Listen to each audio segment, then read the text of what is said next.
Hello, welcome to part 2 of the Ninja Outbreak commentary. The main thing to change between the two main things to change between the last part and this part. One is I have turned down the game audio quite a bit so that hopefully my voice will be more audible. And the other thing is that this game got greenlit. So it will be appearing on Steam from the time of this recording.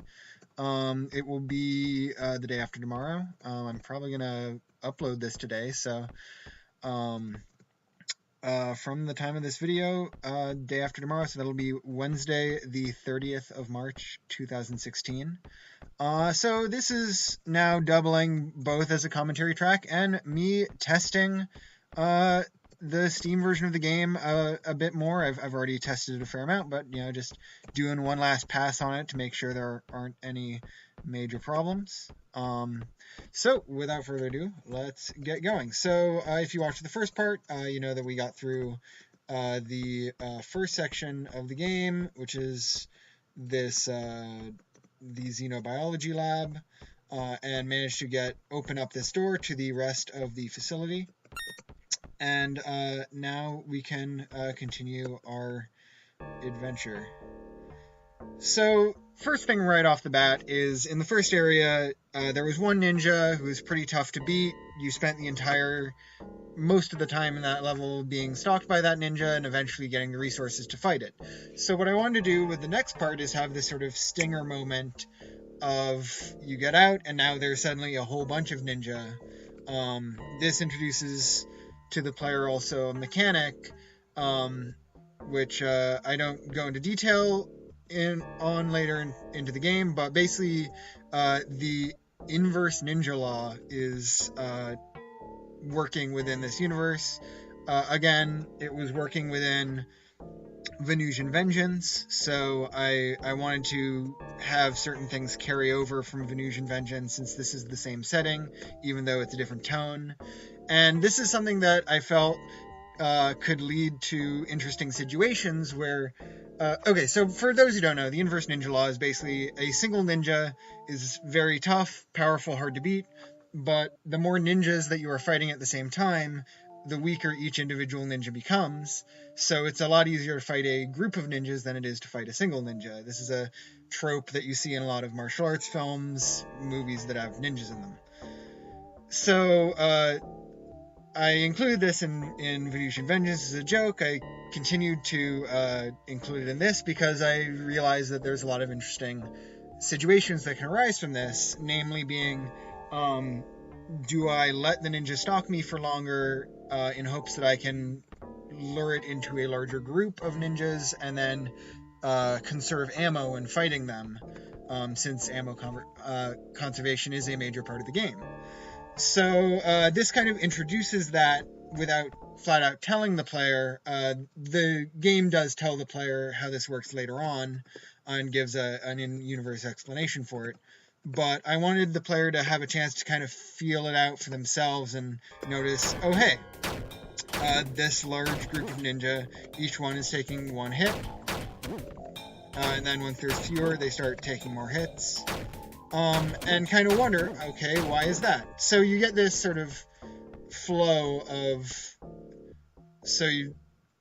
accomplishment at defeating that first ninja that was really tough, then panic at seeing this crowd of ninja, and then relief when you realize they're going down more easily, and then confusion as when you wonder why they're going down more easily, and then, leading the player to wonder that, experiment as they play, and hopefully figure it out, and if not, they'll get it explained to them later in the game.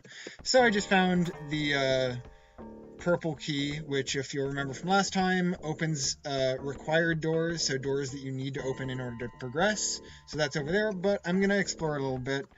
First, here's a green door, which, if you'll remember, that has resources behind it.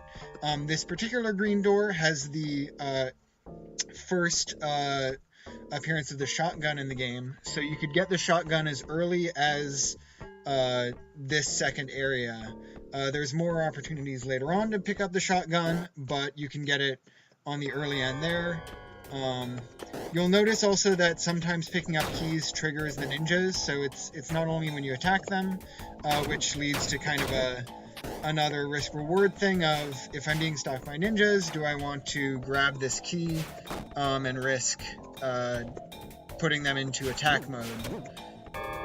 So that leads to that situation. So I'm just gonna, I'm out of ammo, so I'm going to open this up.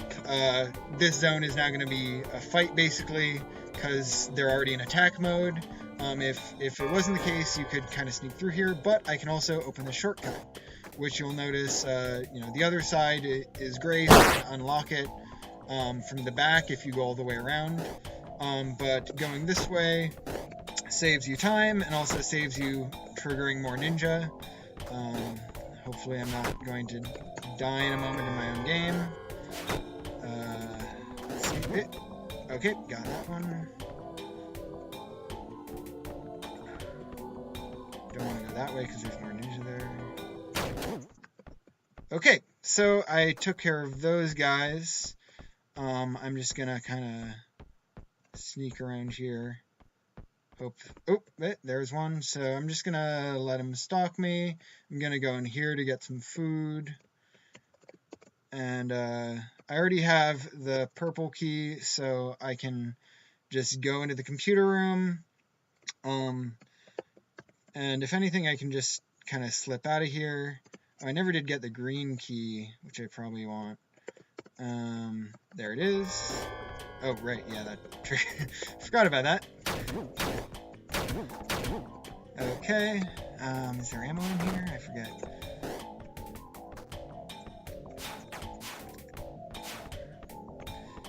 Okay, go in here. Good, there's a ration. So here, there's security cameras, which, this is your first, hint at the other non-ninja character that you'll run into, who you'll meet later, and then you can override the security doors. So, let's try to get out of here with as little damage taken as possible. I am not going to go for the shotgun early on, because also, guarding the shotgun is one of the more powerful enemies in the game, the Silver Ninja, which has a lot of combat abilities. So I'm just going to run in here, grab ammo. Here I am wasting ammo. And I got a ration, which I need.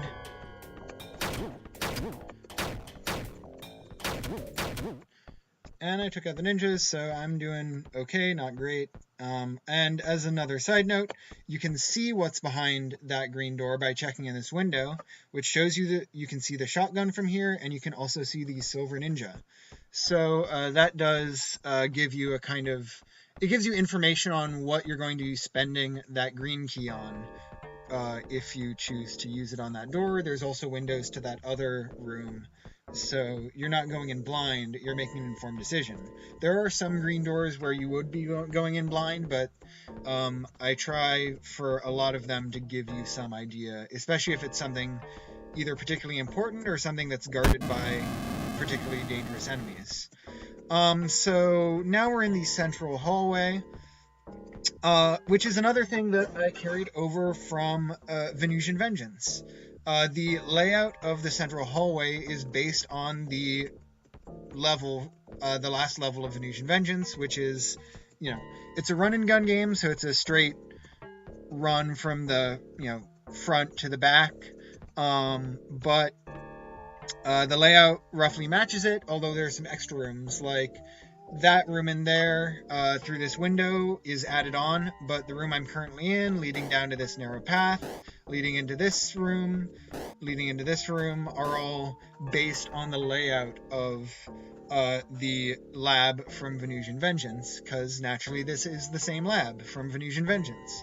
So I'm always I've always been interested in revisiting areas between games, especially when those games sort of advance in technology or change in style or change in some way. So I wanted to have that aspect of re-exploring the same area but in a different genre. Um, in this case, a actual lower resolution rather than more advanced technology, but that's another point entirely. So I'm about to cut off the second part of this because we're going to go into a new section. I will say we have another little risk reward thing here with a ninja guarding a save point. So I'm going to try to fight that guy off so that I can save here. And the next area will be in the next part. But one last thing I'll show you is right now there's only one real place you can go. The doors are locked down. You can go back the way you came. You can explore a little bit, but these doors are both locked down. There's some ninjas and some resources in there. But this one security door will open for you mysteriously. And that leads you to wonder why. This security camera seems to be watching you. So you are, as it were, beckoned to go this way, and if you explore, you will notice that happens as soon as you walk by here, which is something you basically have to do. And once the player will either go in there immediately, or having exhausted all other possibilities, end up going through here to the next area. So I'll leave it at that for part 2. See you soon for part 3.